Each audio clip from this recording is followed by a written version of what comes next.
Olá, meus amigos, tudo bem? Hoje nós vamos dar sequência à nossa pesquisa da banca do concurso para o Ministério Público do Estado de São Paulo e vamos falar aí sobre duas matérias, Direito Processual Penal e Direito da Infância e Juventude, né? Vamos dar destaque aos temas cobrados, né, nessas provas, aos assuntos mais cobrados nessas duas provas.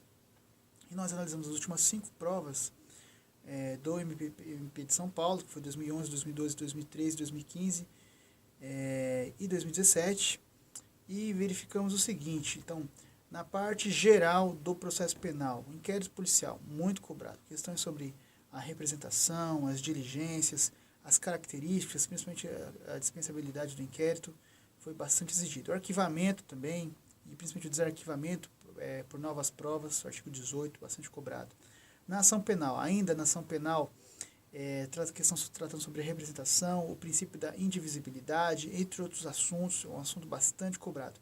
Ação civil ex delito, a literalidade do CPP, artigos 63 a 67, principalmente os artigos 66 e 67, que são as situações que não impedem a propositura da ação civil ex delito. Competência, muitas questões sobre competência, principalmente o foro competente na ação privada exclusiva, artigo 73, né?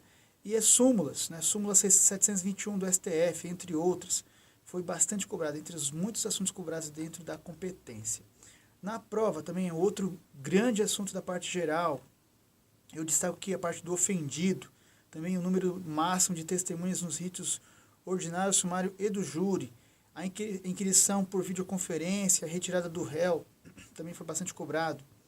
Na parte de prisão, medidas cautelares e liberdade provisória, você vai verificar, como eu verifiquei, que a questão sobre fiança, prisão em flagrante, na parte de prisão em flagrante, as testemunhas de apresentação, né, foi bastante cobrada, né, prisão preventiva, prisão temporária, a questão da não decretação de ofício, artigo 2º da lei de prisão temporária.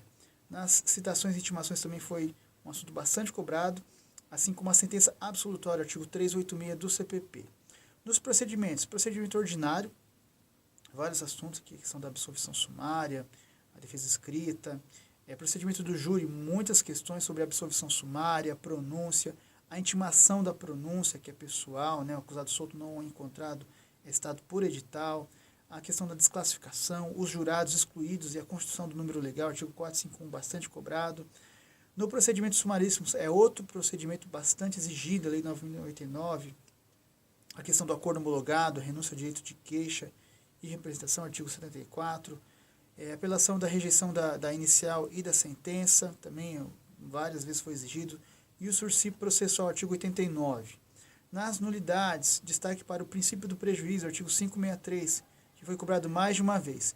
Nos recursos e ações de impugnação, a teoria geral dos recursos no processo penal, muitas questões sobre a questão do MP não poder desistir do recurso, artigo 576, cobrado mais de uma vez, o duplo grau obrigatório, as hipóteses, no artigo 574, 746 do CPP, artigo 7º da lei 1521 de 51, que se eu não me engano é a lei de crimes contra a economia popular, e também o 14, parágrafo 1º da lei do mandado de segurança, e ainda o efeito extensivo do recurso, artigo 580, e a súmula 705 do STF.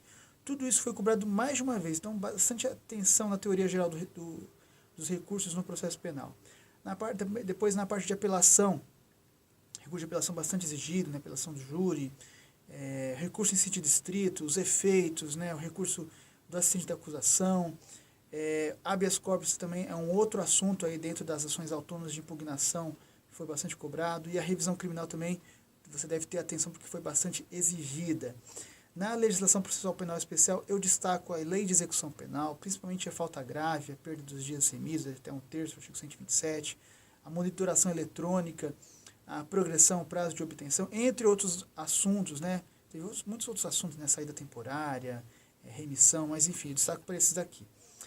Aí depois outras leis foram cobradas nessa legislação processual penal especial, organização criminosa, crimes de trânsito, lavagem de capitais, proteção a vítimas e testemunhas, violência doméstica, interceptação telefônica, lei de drogas e crimes hediondos. Mas eu destaco aqui a lei dos crimes ambientais, porque foi cobrada mais de uma vez a questão sobre a transação penal com uma prévia composição do dano, artigo 27 da lei de crimes ambientais.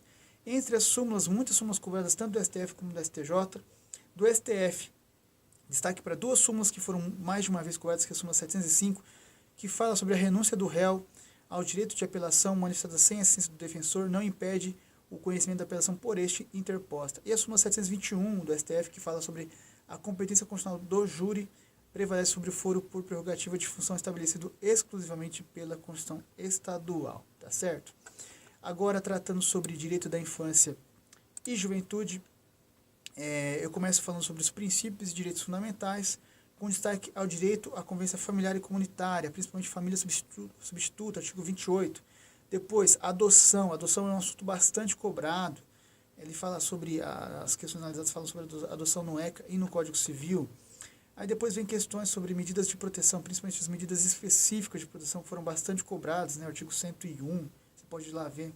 Na prática de ato infracional, um outro assunto bastante relevante, aí você vai ver os direitos individuais, internação provisória, artigo 108, as medidas socioeducativas, né? A internação, artigo 121, 122, as hipóteses, né? A súmula 122 do STJ, e a parte de remissão também, artigo 126 a 128, foi bastante cobrada.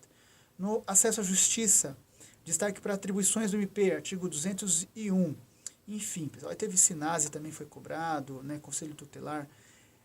Eu finalizo agora, então, nossa pesquisa dessas duas matérias, né? Espero que vocês tenham gostado.